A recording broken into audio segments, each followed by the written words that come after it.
আসসালামু আলাইকুম সবাইকে। দেখতে পাচ্ছেন আমরা ইফতার করতে চলে এসেছি বড় মসজিদে। এই মসজিদটি অবস্থিত সিডনি, অস্ট্রেলিয়ায়, ল্যাকেম্বাতে। এই ইফতার পার্টির আয়োজন করেছে মসজিদ কমিটি থেকে। দেখতে পাচ্ছেন বিশাল আয়োজন। রাস্তা বন্ধ করে রাস্তার মধ্যেই আয়োজন করেছিল। সবাই মিলে হাজার হাজার মানুষ একসাথে হয়ে ইফতার করা হয়েছিল। আর আমরা খুব মজা পেয়েছি আলহামদুলিল্লাহ। অস্ট্রেলিয়ার মতো জায়গায় থেকেও যে হাজার হাজার মুসলিমের সাথে ইফতার করতে পেরেছি, এটা তো আল্লাহর কাছে লাখো কোটি শুকরিয়া। বিশেষ করে অ্যারাবিকরাই কিন্তু এই ইফতারের আয়োজন করেছিল, তাই অ্যারাবিক খাবার ছিল, পর্যাপ্ত খাবার ছিল। সবাই মিলে ভাগাভাগি করে আমরা খেয়েছি।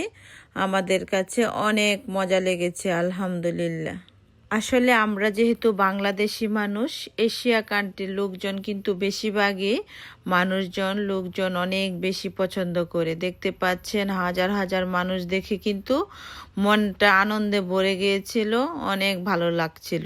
আর ছেলেদের সাইডে ছেলেদের ব্যবস্থা ছিল, মেয়েদের সাইডে মেয়েদের ব্যবস্থা ছিল। অনেক সুন্দর পরিবেশ ছিল। আমরা সবাই পরিবার পরিজন বন্ধু বান্ধব নিয়ে একসাথে হয়ে এক টেবিলে খাওয়ার চেষ্টা করেছি। দেখতে পাচ্ছেন সবাই ইফতারের জন্য অধীর আগ্রহে বসে আছে। আসলে এটার মজাটা অন্যরকম। খোলা আকাশের নিচে বসে যখন ইফতার করবেন, মনে হয় যে আমরা আল্লাহর কাছাকাছি চলে গিয়েছি। খুবই ভালো লাগে যখন আকাশের দিকে তাকানো হয়, তখন মনে হয় যে আল্লাহ স্বয়ং আমাদেরকে দেখছেন। আলহামদুলিল্লাহ, আলহামদুলিল্লাহ, আলহামদুলিল্লাহ। ইফতার সুন্দরভাবে সবাই পেয়েছে এবং অনেক অনেক আনন্দ করে সবাই খেয়েছে। আমি এখন ইফতারের সব খাবারগুলো দেখানোর চেষ্টা করব, যদিও সব খাবার এখনও আসে নাই, তারপরও যতটুকু আসছে আমি যে দেখানোর চেষ্টা করছি। সব কিছু অ্যারাবিক আইটেম।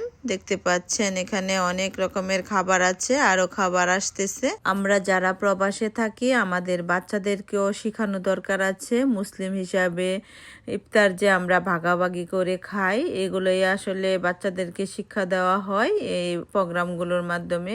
আর আমাদের যারা আমরা মুসলিম আছি, আমরা কিন্তু ইফতারটাকে অনেক বেশি গুরুত্বপূর্ণ মনে করি, কারণ বাচ্চারাও যেন এই গুরুত্বপূর্ণ বিষয়টাকে গুরুত্বপূর্ণভাবে নিতে পারে।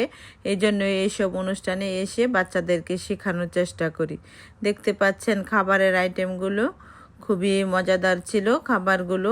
আর আপনাদের কাছে কেমন লাগছে অবশ্যই আমার ভিডিওর কমেন্ট বক্সে কমেন্ট করতে ভুলবেন না। আমরা যারা প্রবাসে থাকি, আমরা কিন্তু এই অনুষ্ঠানগুলোতে এসে আমরা আমাদের পরিবারকে বলে থাকার চেষ্টা করি। অস্ট্রেলিয়ায় প্রত্যেকটা অনুষ্ঠানেই কিন্তু আমরা টিকিট কেটে যাই। দেখতে পাচ্ছেন এখানে কিন্তু আমরা কেউই ফ্রি খেতে আসি নাই, সবাই কিন্তু টিকিট কেটে এসেছি। কিন্তু পরিবেশ, খাবার এবং সব মুসলিমরা একসাথে হওয়াটাও কিন্তু অনেক বড় একটা ব্যাপার। প্রত্যেক বছরেই এই ইফতারের আয়োজন করা হয়। অবশ্য মসজিদ থেকে কয়েকবার আয়োজন করা হয়।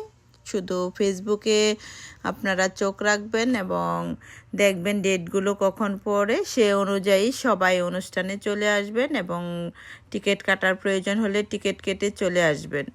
ইনশাল্লাহ অনেক বেশি ভালো লাগবে এবং নেক্সট ইয়ারের জন্য সবাই অপেক্ষা করুন। নেক্সট ইয়ার পর্যন্ত যেন আমরা সবাই সুন্দরভাবে বেঁচে থাকতে পারি এবং সুন্দর সুন্দর অনুষ্ঠানে যেন অ্যাটেন্ড করতে পারি।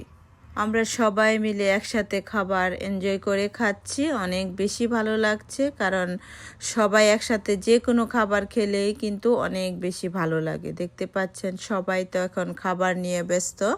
ইফতারের টাইম এখন। দেখতে পাচ্ছেন এই যে আমার ছোট্ট সোনামণি বাবুরিও খাচ্ছে। অস্ট্রেলিয়ায় তো অনেক রকমের প্রোগ্রাম হয় বা অনেক কিছু হয়, কিন্তু এই ইফতারের প্রোগ্রামটিতে এসে আমি ফার্স্ট টাইম এসেছি। আমার কাছে অনেক অনেক ভালো লেগেছে। আর যারা ফার্স্ট টাইম এসেছেন, আপনাদের কাছে কেমন লেগেছে অবশ্যই আমার কমেন্ট বক্সে লিখে জানাতে ভুলবেন না, কারণ এই প্রোগ্রামগুলোর মাধ্যমে কিন্তু আমরা সবাই মিলে একসাথে হতে পেরেছি। আই হোপ আপনাদের কাছে অনেক বেশি ভালো লেগেছে। সবাই ভালো থাকবেন। আল্লাহ হাফেজ।